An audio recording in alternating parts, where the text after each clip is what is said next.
It's been a real roller coaster for staff at ABC, both at the centres that the banks are currently managing and the centres that are up for sale.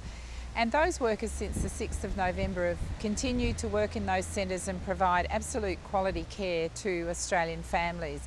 And certainly I think that if there was an Order of Australia for childcare workers, then it should be given to ABC workers who stood together in their centres to provide quality care to the families that use those centres. So they deserve really the highest praise.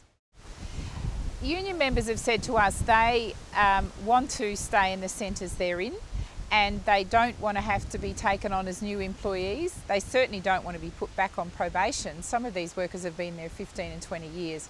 So for the new employers coming in, it's very important that they recognise the service that those union members have got and that they carry that over. So once we know who's buying the new centres, the union members will make sure that the new employer does recognise the continuity. And I think certainly families will want continuity as well, because with new operators coming in, those families are going to be a bit anxious, but they'll be given some confidence to know that the worker who's always looked after their child or children will continue to do so, and that's very important for those families.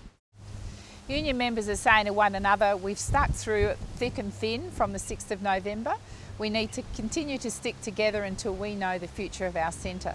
So union members are saying to other workers out there in ABC, if you're asked to sign anything, contact the union as the first point of call. Don't sign anything until you've had your legal advice. It certainly makes a difference being in the union. We would not have had workers' entitlements covered off on if childcare workers at ABC had not stood together and written to the Prime Minister, written to the Deputy Prime Minister, spoken to parents and done all the activities that they did last year, including visiting Parliament and talking to politicians themselves. So union members have really stood up and stood together and had a great win on their entitlements. So into the future, for us to have a good outcome for both groups of ABC, we need everybody in the union. In the event that a centre closes, we'll try and find opportunities for union members in other ABC centres, but it may well be that some staff may be made redundant and they'll get a payout that includes a redundancy payout. But union members are working really hard to try and make sure that that doesn't happen, because we want everyone to have a job in the new ABC, no matter what it looks like. It's very important that you're in the union, because the union's a way of getting additional information that you may not be getting in the workplace, or information that's got a different point of view that's about you.